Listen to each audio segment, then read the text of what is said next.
They are the kings of the Australian outback. You've got to concentrate all the time. Some of the biggest trains in the world.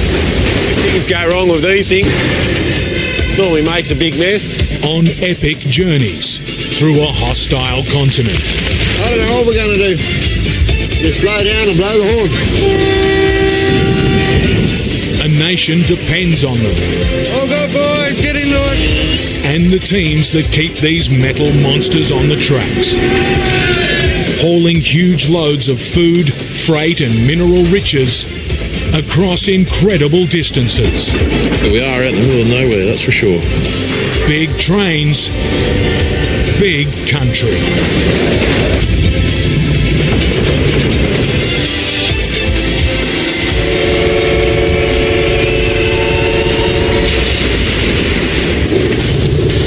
On Railroad Australia, a traffic jam splits a town in half. Crossing's going off. I don't know why. Giving veteran driver Bernie Baker Oh, look at all those cars. a giant headache. Ali's training hard 133 grade, are you? to pass her driver's test, but a failing train is making it tough. She's playing hardball today. And what happens when the lights go out? As the night shift struggles to fix the tracks. I've had enough of this. In the small Tasmanian fishing port of Strawn, trainee steam engine driver Ali Hume is getting her vintage loco ready for a run into the wilds. Just checking the firebox, making sure that burner's nice and clean. It all looks pretty good. Today, Ali is the fireman. The all-important job of making sure the giant boiler generates the right amount of heat to provide enough steam to get the loco up the sharp grades that wind through the mountains. The line runs from the coastal town of Strawn, 40 kilometres inland to the old mining outpost of Queenstown. Ali's just a few weeks out from her final driver's exams. Pretty exciting. Nerve-wracking at the same time. You know, that nervous excitement that you get. Yeah, that's pretty much me right now. If she passes, she gets a license to thrill the thousands of tourists who ride on this wild journey into the mountains each year. Through country that puts an old train and its driver to the test. Correct preparation is crucial. So we've got a fire in it now. Not too much smoke. Yeah, treat them gently. Keeping the boiler primed and the steam pressure just right is a juggling act. And today's run is with a loco known for being a handful. You're looking at old technology here, 1938. She's the youngest of the group. We call her the teenager. She can be a little bit rebellious sometimes. They've all got their own personalities because they don't run the same every day as much as we would like them to. Today, Ali will be sharing the cabin with her mentor, Troy O'Mani. At the last minute, they need to add a fourth carriage. Passenger numbers are going up, so whack an extra one on. The train is now longer than they planned for. And heavier by 15 tonnes. You happy, Alex? Yeah, mate. They'll need all the power the 80-year-old loco can muster. But she's temperamental. And there's something wrong. Ali has noticed the loco is not pulling strongly. Normally this thing goes like a rocket. You're not going like a rocket today, though. The boiler pressure is dropping. It could be bad oil, it could be 100 different things. Yeah.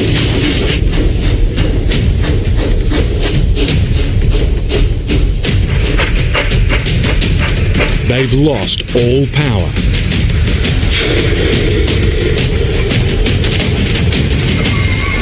She's playing hardball today. From Tasmania, 3,500 kilometres west, to the straightest, flattest railway line in the world. Not a bend to be seen for hundreds and hundreds of kilometres. Built 100 years ago for trains to cross the immense Australian continent east to west.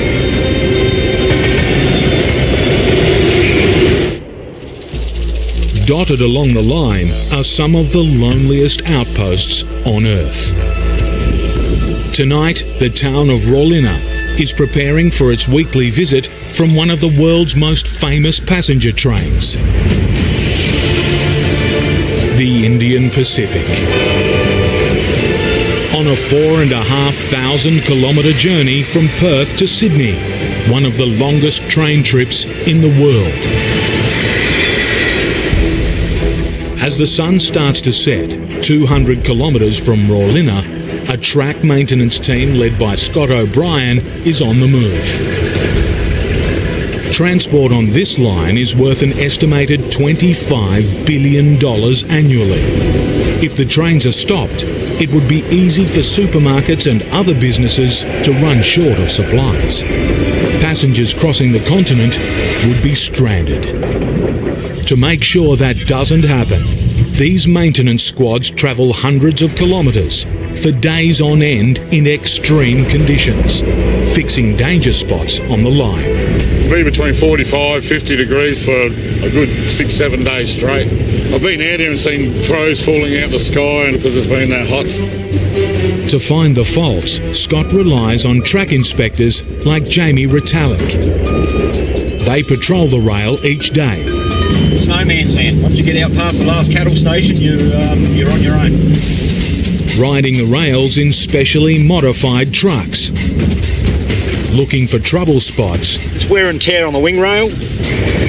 Making sure they're well out of the way when trains come through at 110 kilometres an hour. You stand here, you got hit by a tie-down chain that was flinging on a train that comes through at 100 k's an hour, you'd be dead, I reckon. It'll take your head off, mate. No worries about it at all.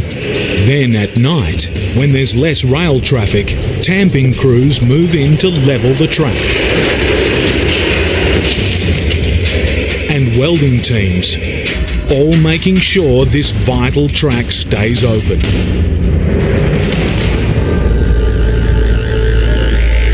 In Rawlinna, caretaker Greg Campbell is preparing the train station for the Indian Pacific's arrival. Not very busy, no. Not as busy as what it might have been 20 years ago. Nowadays, Rawlinna is virtually a ghost town.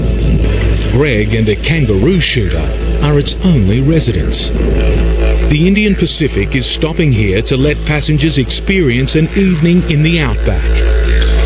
And importantly, pick up the mail for the handful of neighbouring pastoral properties. It's dark by the time Scott's team reach their worksite. They've been called in to carry out important stress testing on the rails. Right, I might get the wheel and just measure the 22 metres. At the wrong tension, the heavy steel of the tracks can snap and derail a train. If there's any defects at all, minor defects in the rail, it'll pull them apart. As the crew roll their gear into position, in Rawlinna, fires welcome the train to the station. The famous Indian Pacific is just a light in the distance.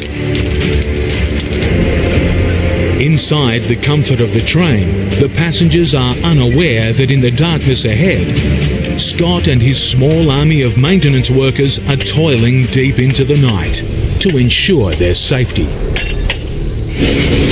From remote Western Australia, 2,200 kilometres east. The B61 Streamliner, made way back in 1952, with its distinctive bull nose front making it instantly recognisable. At over 60 years old, it's a veteran of the rails, But this loco isn't ready for retirement anytime soon. Hey, look at that. There she is.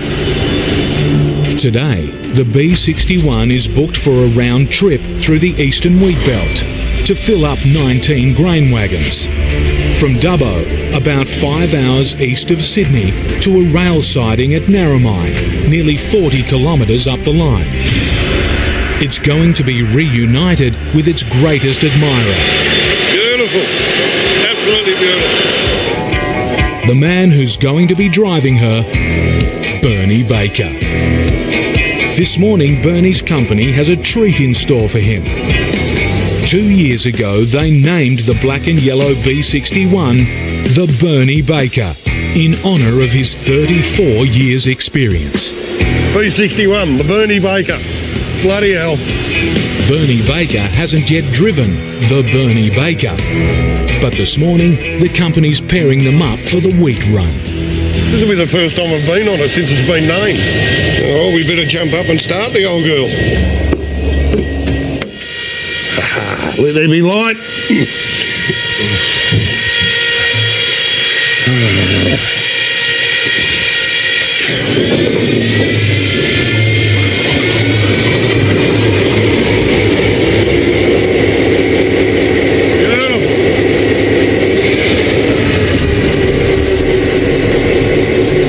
Bernie's driving partner is Anthony Curse, who's new to the job. Unlike Bernie and the Bernie Baker. It's something he's very passionate about. He loves his streamliners, and it's a locomotive that he would have worked on early in his career, and surprise, surprise, he's still running it. The grain terminal is only 40 kilometres up the line.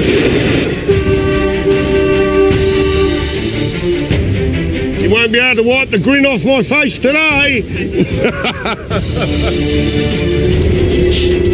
This is like heaven. Just the sounds and the smells, and, brings back all these memories of days past. Best locomotive in the fleet. It should be a straightforward trip, but the town they're heading for is a busy rail hub. Bernie's been warned there are other trains about, and to expect heavy traffic. There's a train that wants to come in, and he's got to run around and fuel these locos. And, with half our train in the loop, it's going to sort of bugger things up a little bit.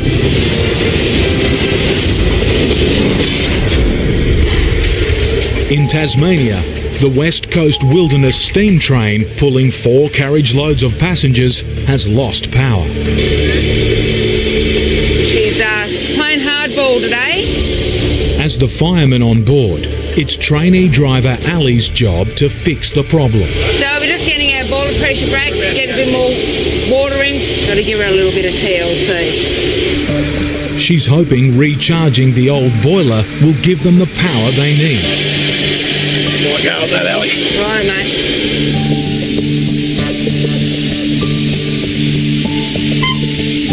New steam is generated.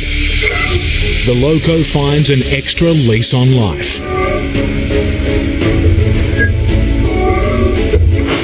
Slowly at first, but gradually picking up speed.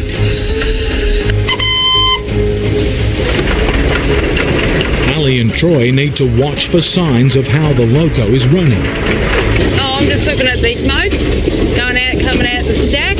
Don't want too much black smoke, you got too much fuel going through. You got blue smoke, you haven't got enough fuel, too much air. Listening to what's going on. As the train hits the lower reaches of the rainforest, the track is more precarious. This is probably the sharpest curve on the railway, so it's about 2.5 chains. Fairly sharp. See how close we get to this wall. Going over the iron bridge here, the only original bridge left. But it's not what's underneath her that's worrying Ali. It's what's in the trees above. We get spiders coming in off the trees, and sometimes they get into your clothing, and you've got to make sure that they don't go too far. Fly around your ears and down your neck, and just the creature comforts of the job. After its earlier rough running and unscheduled stop, the 80-year-old loco has been guzzling water to generate extra power. It'll need filling before they head into the most remote section of the line. Putting water in the tanks. We always like to go out, leave each station with a full tank of water, just in case something happens between sections. No water access in between sections, so make sure it's nice and filled up before we head off. But when it's time to get going again, Troy runs into another problem. They have water, they have steam, but they're not moving. Ah, you bastard. The wheels are stuck.